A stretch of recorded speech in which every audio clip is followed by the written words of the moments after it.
the scripture. You don't have the Quran saying that the gospel is corrupted, but what you have is the Quran contradicting what's in the gospel, while at the same time confirming the gospel is true. So the fault is not on the gospel, it's the Quran's fault for confirming a book it contradicts. Yeah, so this Christian, this Jahil, tried to argue if the Quran says it confirms the gospel, yet the gospel teaches doctrines that the Quran denies, such as Jesus being the Son of God, then the Quran itself contradictory, therefore false. It's just a complete false premise, and we can easily just dismantle this, right? So the Christian error just begins with a fundamental equivocation of the term Injil, right? The Quran does not identify the Injil with the four canonical Gospels of Matthew, Mark, Luke, and John. Rather, it's just speaking of a singular revelation given direct to Jesus as the Torah was given to Moses. Therefore, it's representing phonemes using spoken words, which was transmitted from Allah to the prophets.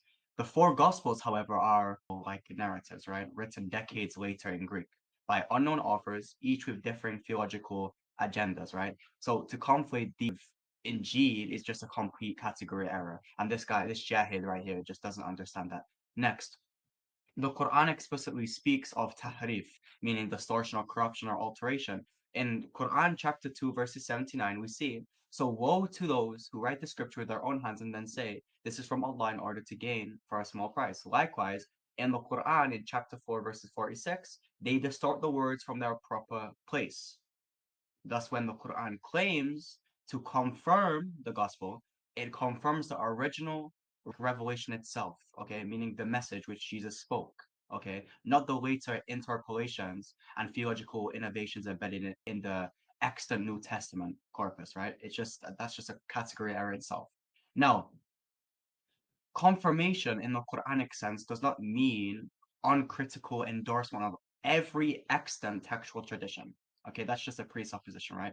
It means that it's within alignment with the underlying divine message, for example, the unity of God, or like the call to righteousness, or like the mission of the prophets. It's just stupid. It makes no sense what he's doing. He's just basing his whole premise on presuppositions. Now, let us also examine Christians' own epistemic grounds itself. So if the gospel of today are the genuine Injil, then why do they contain internal contradictions? For example, the genealogies of Jesus in Matthew and Luke, right, are mutually incompatible, and like the resurrection accounts across the four gospels diverge significantly in detail and sequence, right?